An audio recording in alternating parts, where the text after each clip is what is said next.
You're listening to Sticky Note Conversations with Erika Washington. Way below acceptable. Way below acceptable. On this week's episode, Benjamin Franklin and asked him, what are you going to give us? Are you going to give us a monarchy or something else? Are we going to get a king? What are we going to get? He said a republic, if you can keep it.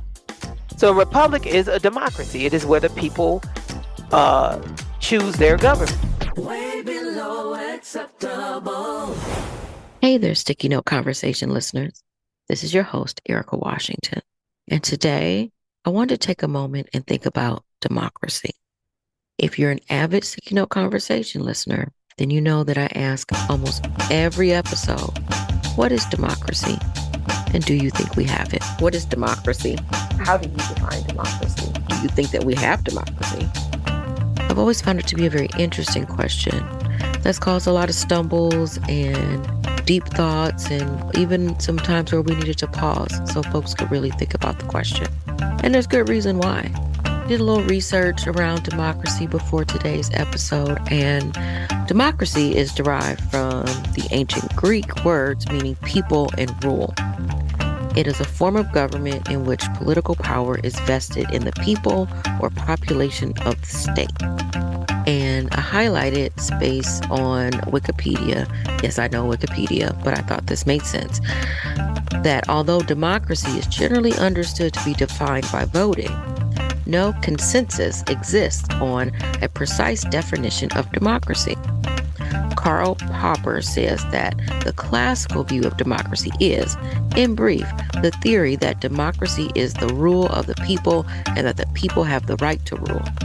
And one study identified 2,234 adjectives used to describe democracy in the English language. It's really no wonder that my guests have had such trouble with defining and describing democracy.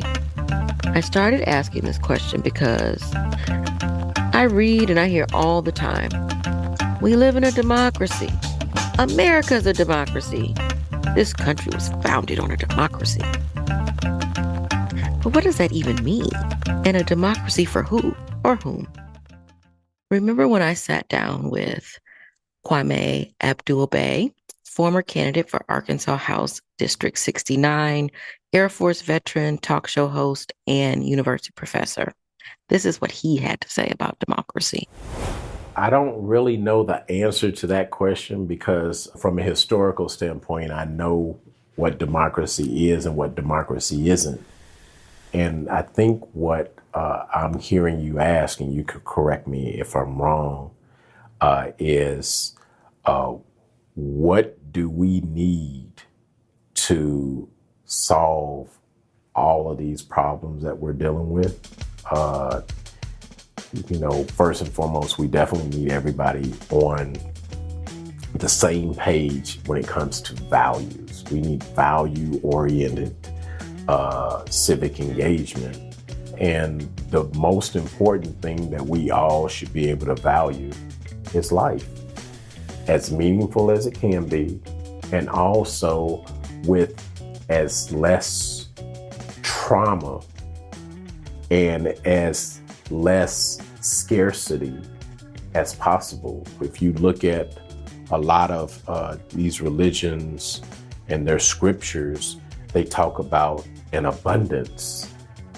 I think when you ask me what is democracy, I think it is living in abundance, and not only abundance for yourself, but abundance for everybody around you, because we're only as strong as our weakest link. And I don't mean to be cliches, but that's actually factual. And we have to pull everybody up so that we could be on a common level. So if we can all agree that we're all humans, and if we can all agree that life is a valuable asset, that time is a valuable asset for these humans, and if we can all agree that we will live in abundance instead of scarcity, I think only then we will be able to experience that concept of democracy. Do we have democracy the way that we understand it? No. The United States is not a democracy, and it has not been a democracy for a long time. Vincent Lin, host of the Michelle Mission, sat down with me to talk about movies, but also about democracy. What do you feel democracy is?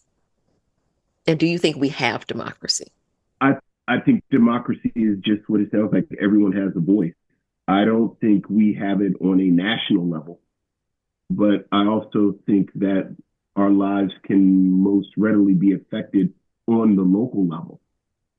I think on a national level, just systemically, you don't have democracy the way we talk about everyone having a voice.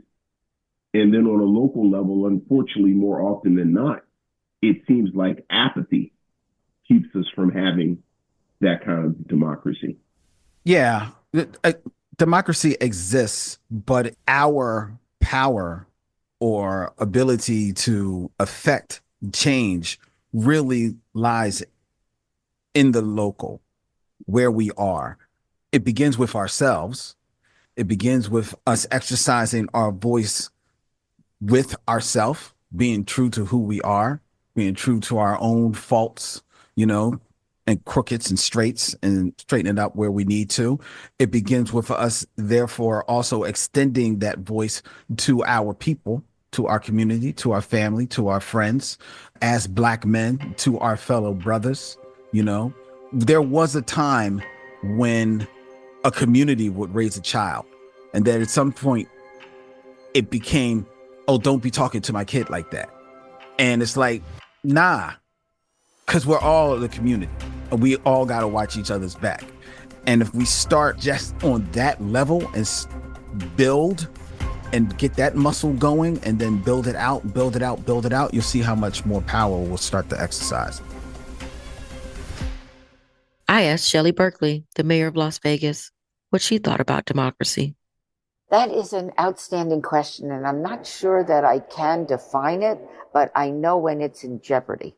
And I feel that some of the things that are happening right now on the federal level are jeopardizing our democracy. Being able to vote for the people that you want to elect. It's being able to enjoy the protections that we have under in our Constitution and all of our amendments, that our Bill of Rights. I mean, these are hard fought liberties that most countries don't have. And once you give away your freedom and liberty, you don't get it back again. So it is worth fighting for and protecting and not letting anybody take away your liberties, your freedoms, your rights as American citizens. And I think we need to be extremely careful right now. And in the next midterm election, make choices that are in our best interest as a country. Lucy Flores, former lawyer and Nevada State Assemblywoman. Like, we are on the precipice, if not already, by book definition, in an oligarchy. We are no longer in a democracy.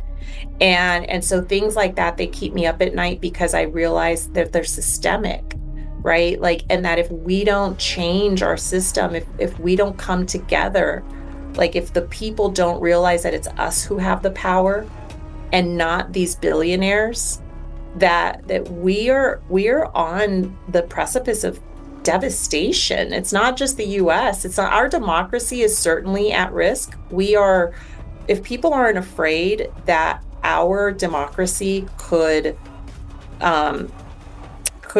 collapse, then they're not living in reality.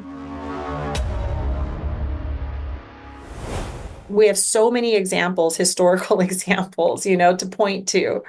And so, like, it is not impossible that our freedoms that we are so used to having can be taken away from us in the course of the next couple of years. Like those existential threats are what keep me up at night. But the reason why they keep me up at night is because my policy brain understands what got us there. And if we don't rise up as people, and by rise up, I mean rise up, if we don't exercise out the power of our wallets, if we don't withhold as a group, I don't mean, I mean like as everybody, right? As humans, as Americans, like if we don't come together now in this moment and collectively stand up against these billionaires and these corporations through mass boycotts, through refusal to work in some instances. And I don't mean day of actions because I don't believe that those things are effective, but like literal widespread. When we think about the fact that the United States now has this anti-immigrant mindset, and they're like, oh, well, we only want to deport the criminals. That's not what's happening. So imagine that every single undocumented immigrant in this country is deported. It isn't even about reducing them to their labor. It's that they are an I can't think of the word. Integral part of our system, our ecosystem. It's not just about their work, like they spend money in communities. They're a part of making, we all do, we're a part of making, if they don't have us as users, as consumers, what do they have? Right? So I hope that wasn't like too big of a tangent, but like that is I hope that people recognize that is the very real threats that we are under right now as Americans. Professor Lori Lee. That's a really good and hard question. So, through teaching about and learning about and with Native American communities, I have learned that the United States democracy is based on the Iroquois Confederacy. And so the ideas about what that democracy should be like really came from there. And so Ben Franklin talks openly about that. And it's one of those things that gets kind of silenced more along the way. I don't think a lot of people recognize that. But Native groups tend to be more community focused and more consensus focused. And I think that's a key part of a democracy, right? So we had it enshrined in the Constitution, no taxation without representation, though apparently except in DC, right? Yes, that if you want a 51st state, DC, we got one. Let's do it. But in terms of what's happening now, I think it is an absolute attempt to erode democracy. We are absolutely going down the line of authoritarianism. When you try and ignore the courts, I mean, we saw this with Andrew Jackson, again, who is one of my least favorite presidents, another populist president, and he just ignored what the court said. And he's like, well, how are they going to make me do it? Who's going to enforce it? And we're seeing that happen again. Fortunately, we got through it that time, and I'm hopeful we'll get through it again. But I think it is a very active assault on our democracy and trying to erode the three branches that we have and the checks and balances that we have. I don't think you put people in powerful positions who are not experts at what they do, but because they're just loyal to you, without consequences to that, without a predetermined plan that you have a goal of achieving loyalty to an authoritarian approach, right? You want people who will say yes to whatever it is you want to do.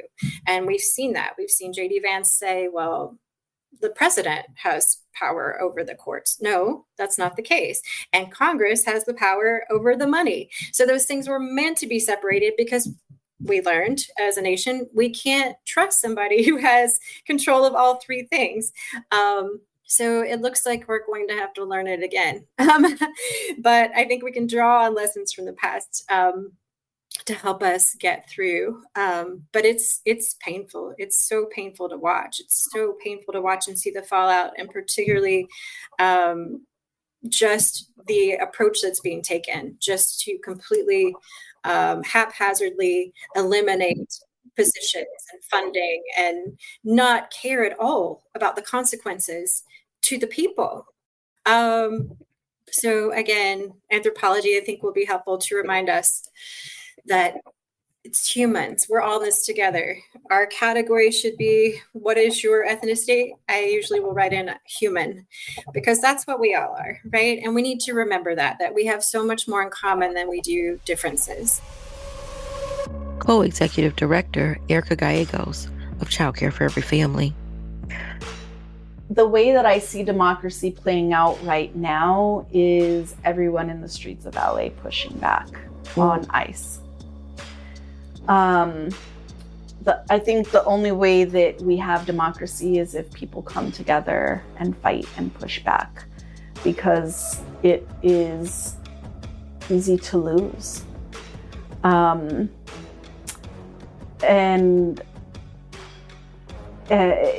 ancestors fought so hard to ensure that women could vote, that people of color could vote, and it does feel right now like that's slipping away from us day by day.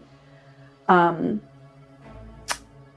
I believe that we still have it because people are in the streets in LA fighting really hard to ensure that they're protecting their communities and their families.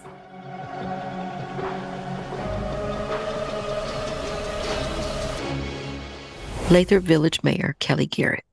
I'm embarrassed for us. I'm very embarrassed for us as Americans. It doesn't seem like we have our own free will to choose.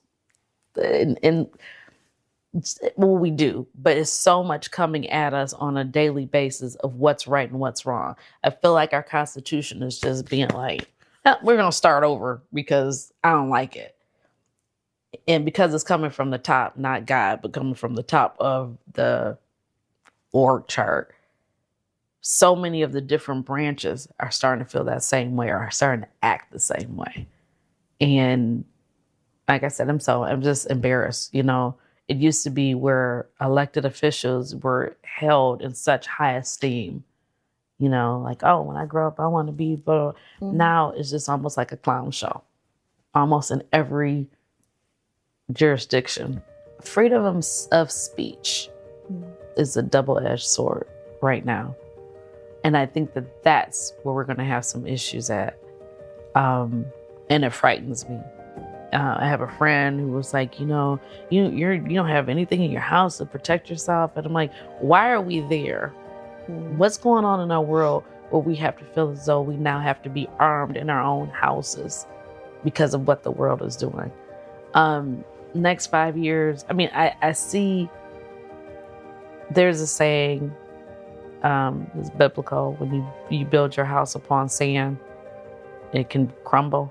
My house is not built on sand. I know it's a strong foundation, but our administration, I won't say sand, I would say concrete, maybe, that can't dry. Yeah, that can't dry, that doesn't have the rods in it. And you see it now that it's starting to shake, and you see the cracks in it. Some of the things, you got me tongue-tied on this one, because I want to say what I want to say, but it's also, I just don't feel like the 4 years is going to happen. Because it's too much. You just, it's just too much that's going on. And the little tip that's going on now is like just the tip of the iceberg of what's to come, I feel. Yeah. And I feel as though it's going to be it's going to be an outside entity that something's is going to change. You can't keep doing these tariffs against different countries. You can't restrict travel for certain countries. Some country, something. I can like feel it. It's not I don't feel like it's going to be good, but I feel like the right people are going to be protected. So I don't feel like it's a whole, we're about to be destroyed, but I just feel we can't go on like this. You're listening to Sticky Note Conversations with Erika Washington. Hey there, Sticky Note listeners. This is your host, Erika Washington. I hope you've been enjoying all of these episodes of Sticky Note Conversations as much as I've had creating them. Creating a podcast was a longtime dream of mine, and I'm so privileged and excited to be able to do this and bring you new conversations weekly. However, Sticky Note Conversations, like any other podcast, is not free to make. It costs nearly $100,000 a year to produce both Sticky Note Conversations and American Dreams Reproductive Justice. It is my dream to continue doing this and to grow it, make it bigger, make it better, talk to more people, talk to some folks outside of the country. I want Sticky Note Conversations and American Dreams Reproductive Justice to tell the stories that you want to hear. But we need your help. If you find it in your heart to donate, please go to makeitworknevada.org and click the donate button.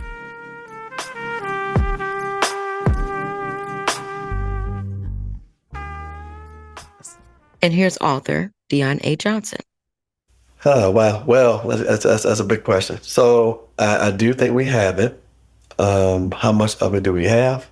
That's a better question. You know, when they talk about the glass half empty and half full, that's how I feel about democracy for us, for Black folks. Because this thing can go either way. And it makes me a little nervous at times. You know, my grandpa told me something back in 2006.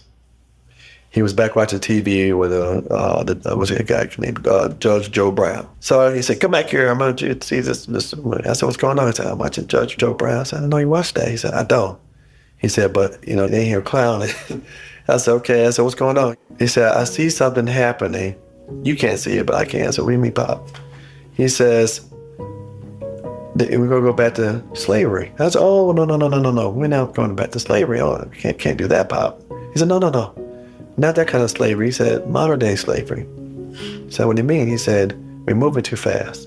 He said, "We got too many millionaires, too many CEOs, too many presidents, too many this, too many that. We're moving too fast." He said they never thought that when they opened up those floodgates for civil rights and affirmative action, stuff like that, that we would move so fast. And he said, now they're going to start changing the laws back. Now, that was back in 2005. So I said, well, Bob, I don't see that happening. We moving forward. And here we are. Affirmative action's gone, you know. We're trying to change the voting rights, gerrymandering, all this kind of thing. So, but he saw it. You know, he was born in 1992. And Granny was born the same year. But they saw it. They saw that the way Black folks progressed and how people were getting jealous of that and envious of that. And we had that problem now. People think that, you know, certain people, like I said before, hate us or not. They don't hate us. They're more jealous of us than anything because they feel, man, we can try to burn them, kill them, lynch them, do all this kind of thing. But we still rise, right? Great mind, Angelo said we still rise, and that's what we do. So for me, when it comes to democracy, I think it's very important as we tell these young folks to vote. They have to vote, they have to get involved because, you know, voting does matter. You know, there's been times I was younger too, I was like, and it don't matter, but I've always voted. My voting record's pretty stellar. But I feel that the more we get them involved, the more they understand the power of voting, this will be important moving forward. The statistics of people not going out to vote, not caring about voting is a problem. When we grew up on our street, you know, our parents voted and they took us with them to vote.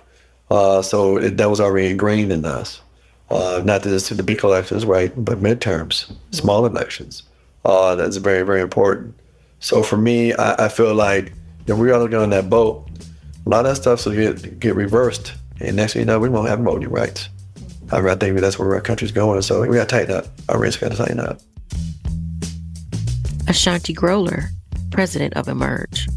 How do you define democracy? What is democracy to you? For me, democracy is freedom, fairness, opportunity, justice.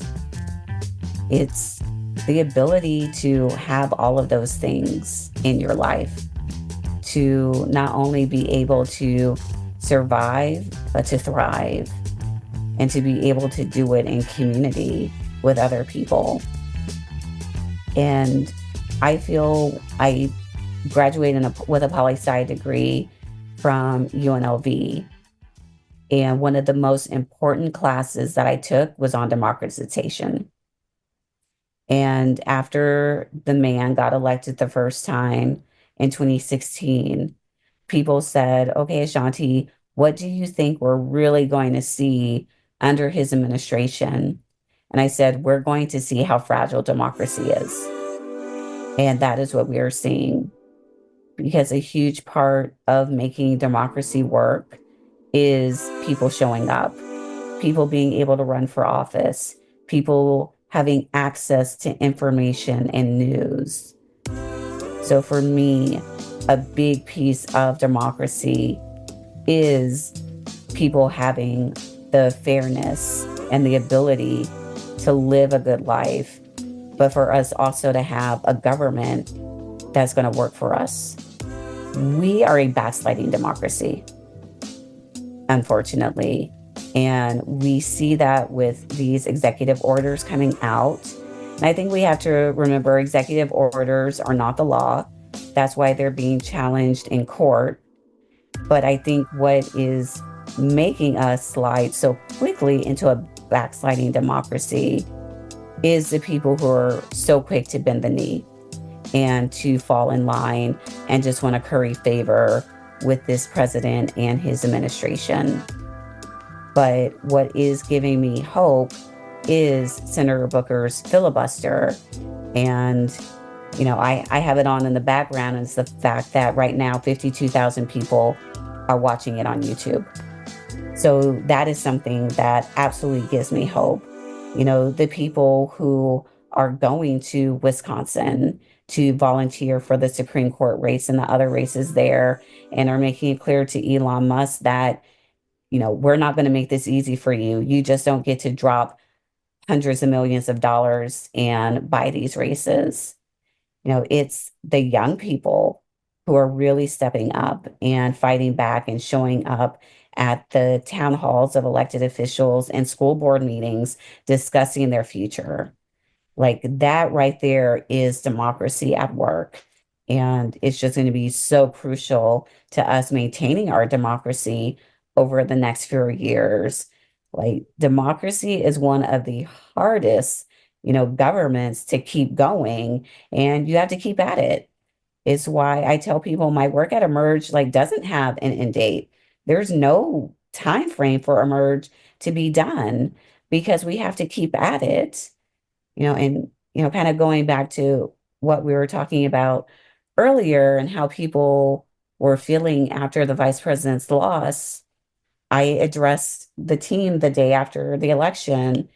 And I said, for me, her loss was just another big reminder that despite how hard all of us wake up and fight every day to make change in this country, there are people that wake up every day and fight just as hard to stop that change. So we have to keep at it. And that is what is giving me hope right now, is the people who are keeping at it. Nevada Attorney General Aaron Ford. Interesting. Listen, I think democracy is a government for the people, by the people, that has a majority rule component, but protects the minority, right? And not only protects, but in my estimation, respects and recognizes the dignity of, frankly, not just the minority, but everybody in this country. And so I view it as a part of my job as Attorney General to defend the Constitution in a way that preserves our democratic republic that we have. And, you know, look, yes, we still have it. I do believe we have it, Erika. Is it being strained? Yes. Is it under fire? Yes. Is it being tested heavily? Absolutely. But it's like I said earlier, the rule of law still prevails, irrespective of who president is. And that's the reason why when he breaks the law, we sue. And that's the reason why when we sue, we've been winning in the lower level courts. To be sure, it might get to the Supreme Court. And it's not lost on me that it is a conservative majority of 6-3, with 3 of those conservative justices being appointed by Trump. But I remain confident in our institutions, including the courts, even if they disappoint me sometimes, to be sure, right? I don't always agree with what comes out of the Supreme Court. But as an example, I heard today that Chief Justice Roberts responded specifically to statements that the Trump administration has been making about trying to impeach a judge that tried to stop, and issued an order to stop the federal government from deporting individuals under the under an alien invasion act. My phraseology may be off a little bit. That dates back to 1790s. And Justice Roberts said, essentially, I'm paraphrasing this, impeachment is not the answer. There's an appellate process for these types of things, and that's what we should undertake.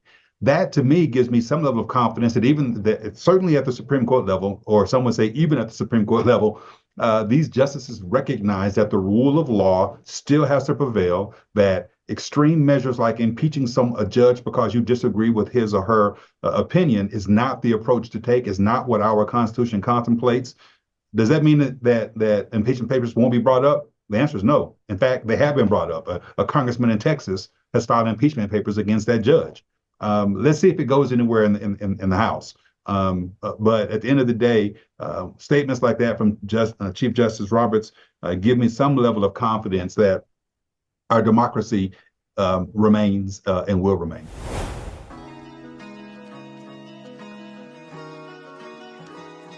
Alicia Contreras, Executive Director of Cortisone, Arizona.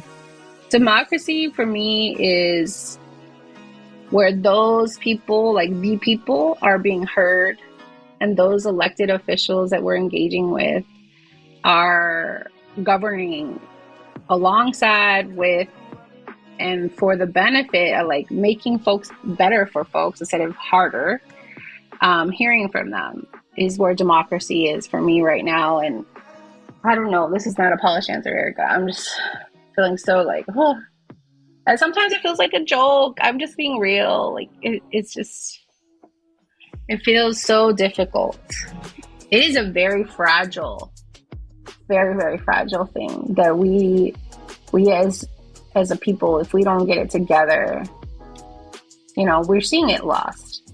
I think that it sounds awful to say that out loud. Like, oof, that sounds really raw. I do not believe that we are in democracy right now. There's a lot of good-hearted folks that are trying, and I see that they're trying. But the realities is that there's a lot of work to do, and it is a broken system right now. We are teetering in a very dangerous line, and I think we're closer to already crossed the line, over the line. And the level of indifference that happened not only in the presidential election, on local elections, state elections, all of that is really saddening. And I think there's lots of factors that have to play with that. And I'm not here to blame anyone for any way in which they showed up, right? That's not going to help. And that's for me in my own health, not to be blaming people. Oh, you didn't show up, or you did this, or you did that. No, that. Or I could have done better, right? No. I think that it's really dangerous. Like we want to be a democracy. And I think the fact that we're losing it, or we're very close to have lost it, is people all are starting to wake up. Like, oh shit is getting real. Everything under the sun that they cared about is being attacked and is being dismantled. And, I think that we better do a good job at keeping a list of all the things that are being dismantled. And how do we put them back together, and who knows how to put them back together? Because, things that were dismantled, that we can do evaluations too. But I just don't, we cannot let the perfection be the all stop, right? Because that perfectionist thing that we need, I think, is partly why we got here also. Now, what do you think? Yeah, like, what do you think about that? Are you asking me what if do I think we have a democracy? I think we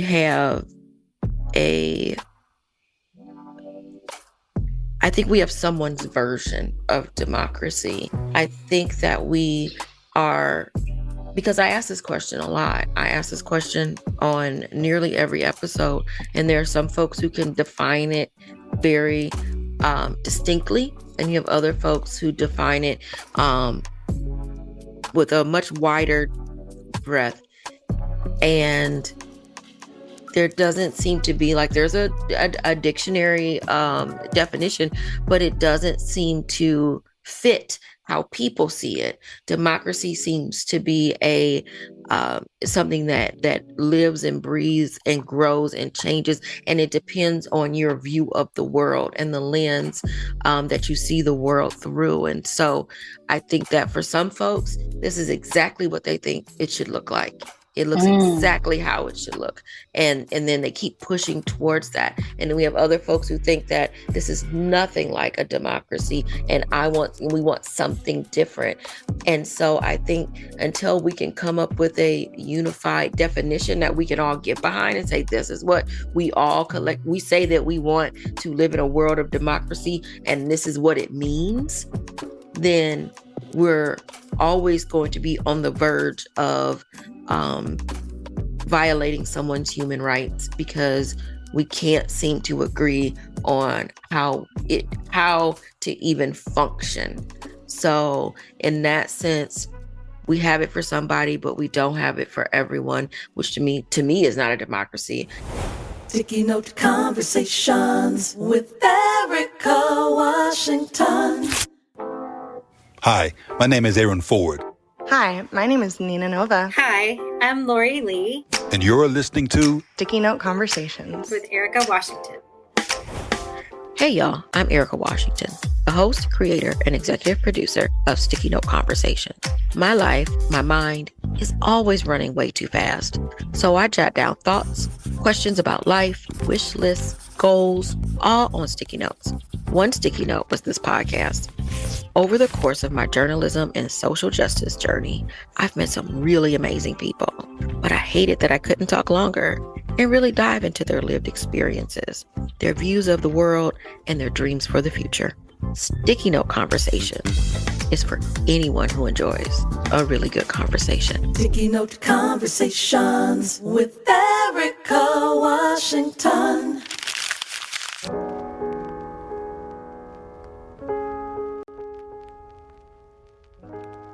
Deborah Porter, American expat living in Panama. How do you define democracy? That's a good question, and I don't know that I can really articulate what pops into mind is a sense of freedom, a sense of equality that is centered around the greater good of the people, so that we vote, we participate, and we decide collectively what's good for us. And, that's probably, way off in left field, but those are the things that pop into my head when I think about democracy. Thinking about the description you just gave, do you think that we have democracy? In the U.S.? Mm-hmm. Absolutely not. Do you see it in Panama, though? Are you seeing it there? Somewhat. Not as much. It's certainly not the U.S., but again, it's not a utopia where democracy reigns and, it's all pink rainbows. I used to tell people when I first moved, Erika, that leaving the country was not for everybody. Look, everybody can't do it, and it's not for everybody. You'll miss some certain things, and and I don't recommend it for everybody, and And now that I've been here, now that the political scene and the cultural and societal scene has changed in the U.S., I do not advocate for Black people staying in the U.S. And I get it in terms of people saying, I'm going to stay and fight, and my ancestors bled for this land, as did mine. Listen, I'm old. I grew up in the San Francisco Bay Area with the Black Panthers, and I grew up in that sense of revolution. So I get it. I understand it. But at this point, I feel like we would be better off getting out of the burning house, let it burn to the ground without me in it, and coming back in and building anew. That's my analogy. I asked Amy Allison, founder of She the People, her thoughts on democracy. I don't think there's a democracy in the U.S. anymore. And I actually don't think most Americans understand that. I mean, yeah, we should define it, but we should define it like American democracy never was a true democracy, and Black women know that. In our line of work, we already know that. Like, I grew up people saying, oh, like slavery was this like exception. Like the founding fathers were still these like super brilliant people who believed in freedom. Oh, they owned slaves, but just ignore that. No, because from the very beginning, it's going to be 250 years next year. From the very, very beginning, American democracy has been flawed. We talked about the 14th Amendment. Reconstruction was the closest, in terms of opening up economic and political and like human and civil rights for Black people. And it only lasted 10 years. And there's a reason that most of us cannot trace our ancestry to Ghana. I can only trace it to my great-grandfather because in Reconstruction, they made an attempt to have people's marriages legalized and to find lost family members who had been sold to other people, to count Black people in a census. That's the only reason I even know who my great-grandparents are, because my dad's 88. So, like, it's not that long ago. So I don't know. We know this, and we understand that what was American democracy. Now, with the current situation, we cannot come back from that. And the form of government that we have has three co-equal branches, and they are not co-equal branches anymore. We have a Supreme Court that the majority bows to the will of Trump and has already made rulings that say they're going to protect him for all his criminal activity. We have Congress that has already, the majority said already that they will implement his will. And we have state legislative houses, by the way, like in Michigan, who are the majority of people already implement this anti-democratic, fascist government. And very soon, Congress will give its last significant vote. And we watched people of supposedly an opposition party, the Democrats, mainly not the opposition party. And the only person who stood up for Medicare, for example, Al Green out of Texas, the congressman, who walks with a cane, and he was the only one to say, don't touch Medicare, which is something that Americans fought long and hard for back in the 40s, or after the Great Depression. He was the only one. And what happened? They censured him within 24 hours, and Democrats voted to censure him. So this is how I know we have no democracy. We don't. So what do we do? The difference now for me is that whereas I would advocate for lots and lots of people, I took on that burden on behalf of a lot of people who did not join as partners, equal partners in all this. Yeah. I felt responsible for American democracy, like on my own shoulders. And I don't have that delusion anymore. But there are a lot of things that we can do, and Black women we are starting to have a lot of conversations. I'm sure you're in conversations. A lot of the conversations we're having are kind of closed door conversations because we're figuring things out. One is that we don't want to abandon our community, and we should define community the way that feels comfortable. Like for me, we don't want to abandon the vulnerable in our society whose EBT cards and food stamps are being cut. They're talking about, eliminating huge swaths of Medicare and then Medicaid, zeroing up Medicaid in the budget, and people not being able to get health care. And all of these people losing their jobs who had federal funding, nonprofits and federal employees, that hits a lot of people who are now more and more vulnerable. So we don't want to abandon them. And so I'm getting a lot of my inspiration from people who are talking about building mutual aid networks. There's a lot to that, but basically creating circles of trust in which you share resources in an informal way, mutual aid networks. And I'm hearing a lot of people do that. I'm involved with, I don't know if you heard about State of the People. There was a 24-hour broadcast that we did. We started midnight before Trump's joint session address all the way to midnight that night with Black commentators, experts, organizers, that kind of thing. We did programming for 24 hours. And we have to create our own ways of communicating and understanding this moment that cannot be taken from us, like as a platform or, and all these people who have, their own platforms built up. Like I'm seeing a lot of people come together for that. That's been my particular role, is providing commentary, working with reporters. But right now, Washington Post is owned by Bezos, and they've been told not to, you know what I mean? Like they're not talking about issues in the way that we need them. I think we're going to build a parallel. And then I think there's going to be a lot of other kinds of organizing. It won't look like the civil rights struggle of the 60s. It won't look like the 30s. It won't look like Reconstruction. It's going to look like something else. And I'm still learning, and I'm like looking at the youngest generation, like our kids' age, and like I'm looking for the heroes also of the younger folks who have gone through, this is their second Trump term. They've gone through economic hardship. They've gone through COVID. They're not built like us, okay? And they have a lot to offer. And their leadership, I'm looking for right now too. What are their ideas?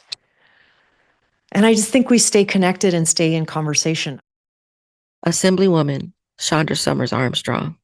Well, I could go to the thesaurus and give you, or the dictionary and give you a explanation. But I think what you're asking me is what Chandra believes democracy represents. And my view could be inaccurate if you compare it to Webster's dictionary.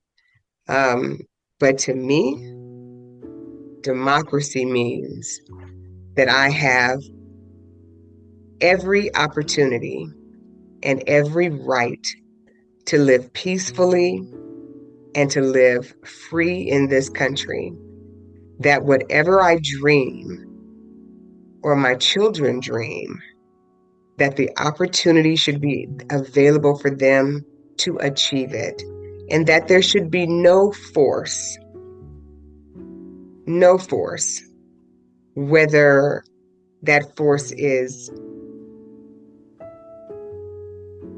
out in front, in your face, or if it's some silent evil that is working to hinder me or my family from reaching their goal, the things that mean so much to them. We know we have to work. That's a given. We know we're going to have to do the work to get where we want to go. But no one should be in the way. No one should be devising some plan to stop us. And that's the democracy I want, to be able to vote without fear, to drive without fear, to go to the mall without fear, to be in my community without fear. So do we have democracy? From the explanation that I just gave you, not complete. It's incomplete. The vestiges, the framework is absolutely there. The application, maybe not so much. So are we missing the resources or the folks with the right knowledge to build if we have the framework, if we have, and I'm envisioning a house, if we have the frame and we have the foundation here, but in all these generations, we haven't been able to fully build the house that would shelter us all and keep us safe in all those aspects that you mentioned. What are we missing out of our toolbox? It's not the toolbox. It's the supply. You have a house. You need stucco on the outside to protect that house from the weather. If I can buy chicken wire, but somebody is holding back on the concrete, I don't have stucco. If I need cabinets and I can buy the knobs, but no one will sell me a door, or I'm given a substandard cabinet doors, and those cabinet doors have formaldehyde in them, or they have asbestos in them, and they've been given to me, then what are you doing? You can finish the house, but you're making everybody in the house sick with these things. And so we, again, have the framework, but we often have segments of power that just don't want to let go of the supplies that we need to put in. We want people to have an education. We want our children to be educated, or so we say. But what child can learn if their housing is insecure?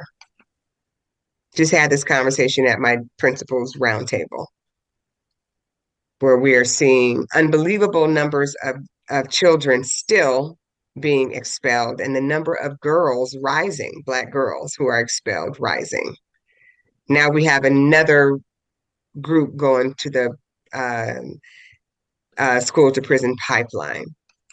And when we talked about it, one of the things that was discussed was, why are these kids so angry?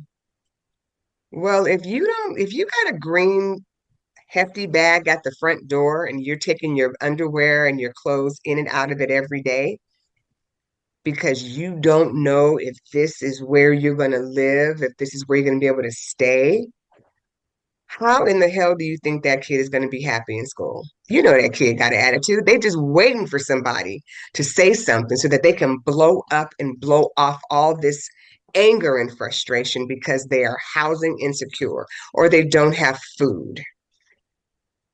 We ain't talking about fancy clothes. We're just talking about the actual basics. Again, the framework, but the stuff on the inside. You have a school building. You're saying this is a place where children can go get educated. But if that child has no home, if they are hungry, we cannot expect that child is going to learn.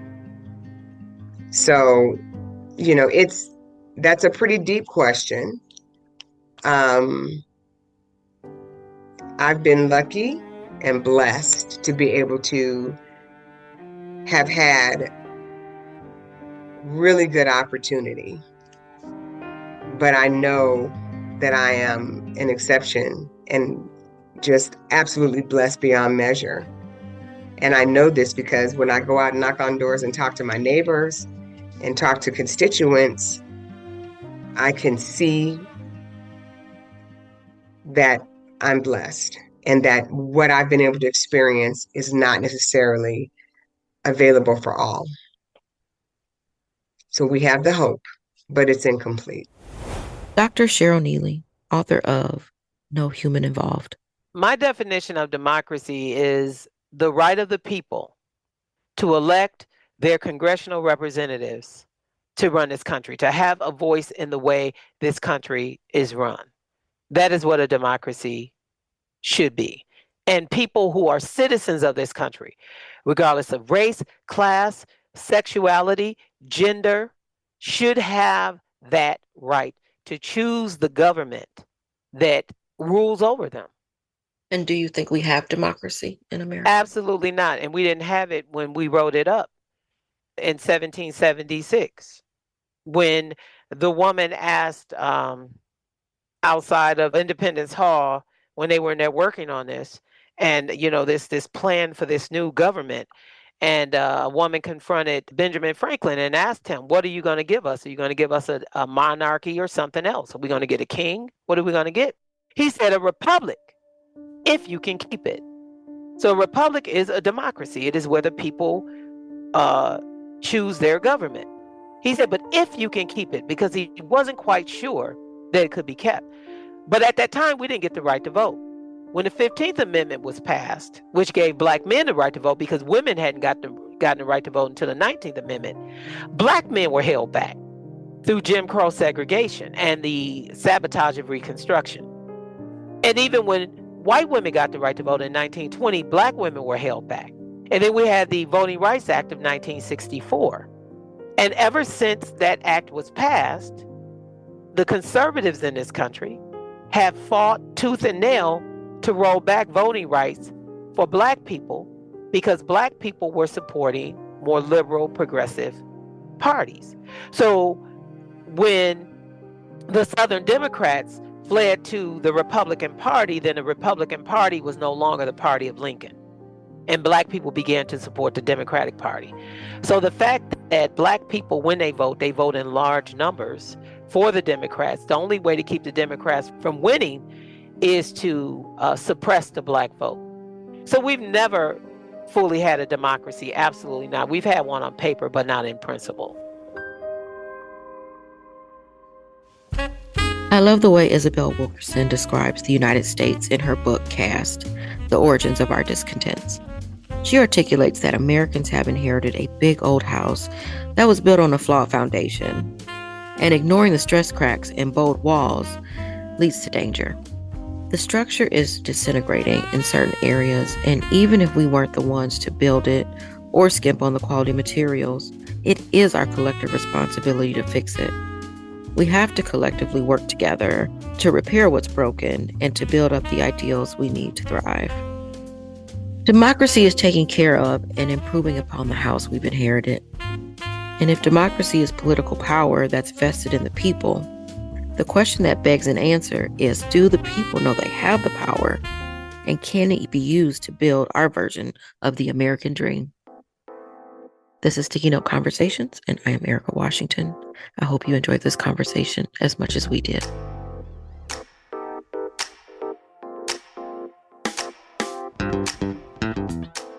Thanks for listening to Sticky Note Conversations with Erika Washington. Hosted and executively produced by Erika Washington, with editing by Black Gypsy LLC and Simone Endres. Special thanks to KUNV 91.5 in Las Vegas. This show is powered by Make It Work Nevada, a project of Tides Advocacy. And a special thank you to Grove GT Teague and Eno Savad, who made our new theme song, Way Below Acceptable.